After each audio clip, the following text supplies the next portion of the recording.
Quand ton bébé dort très peu, il y a une phrase qui te tourne vite dans la tête, ce n'est pas normal. Tu regardes l'heure, pars avec d'autres bébés, avec des tableaux, avec ce qu'on lit partout, et tu finis par croire que quelque chose cloche forcément.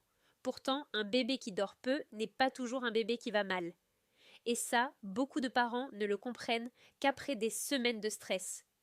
Le point le plus important, c'est de ne pas regarder seulement la quantité de sommeil, mais aussi la façon dont ton bébé vit ses temps d'éveil, ses endormissements et ses réveils. Parce qu'un bébé ne rentre pas toujours dans une moyenne parfaite, surtout pendant les premiers mois. Première chose à garder en tête, les moyennes ne sont pas des obligations. Elles donnent des repères, pas un verdict.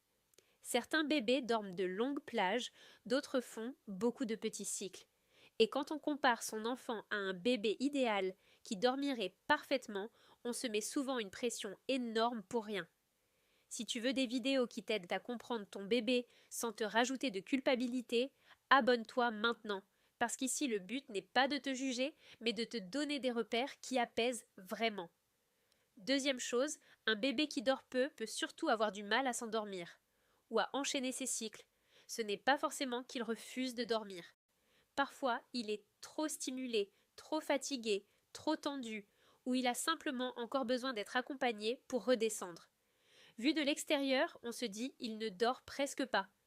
En réalité, le vrai sujet, c'est parfois comment il entre dans le sommeil, pas seulement combien de temps il y reste. Troisième chose, regarde son état global, pas juste la nuit précédente. Est-ce qu'il a des moments calmes? Est-ce qu'il boit correctement? Est-ce qu'il a des phases d'éveil où il est présent, détendu, en lien?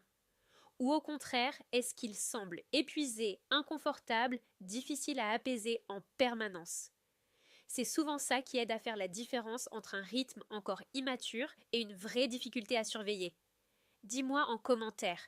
Ce qui t'épuise le plus en ce moment, c'est l'endormissement, les réveils nocturnes ou les siestes trop courtes. Ça me permettra de faire des vidéos encore plus utiles pour toi.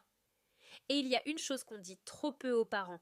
Parfois, le manque de sommeil de bébé devient surtout une souffrance parentale avant d'être un problème de bébé. Tu es vidé, à cran, tu doutes de tout, et chaque réveil te fait paniquer encore plus. Donc oui, il faut observer bébé, mais il faut aussi prendre au sérieux ton propre épuisement.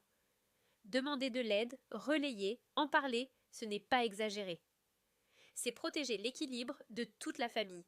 En revanche, si ton bébé dort très peu et qu'il y a d'autres signes qui t'inquiètent, difficulté à s'alimenter, inconfort marqué, pleurs inhabituels, agitation intense ou impression que quelque chose ne va vraiment pas, là, il ne faut pas rester seul avec ton doute. Un avis médical est important. Donc non, bébé dort peu ne veut pas automatiquement dire bébé a un problème. Parfois, cela veut dire bébé a un rythme encore immature, a besoin d'accompagnement ou ne ressemble tout simplement pas aux moyennes qu'on voit partout. Et plus tu regardes ton bébé dans son ensemble, moins tu te laisses écraser par les comparaisons. Si cette vidéo t'aide, pense à t'abonner et à activer la cloche pour continuer à avancer ensemble avec sincérité et bienveillance.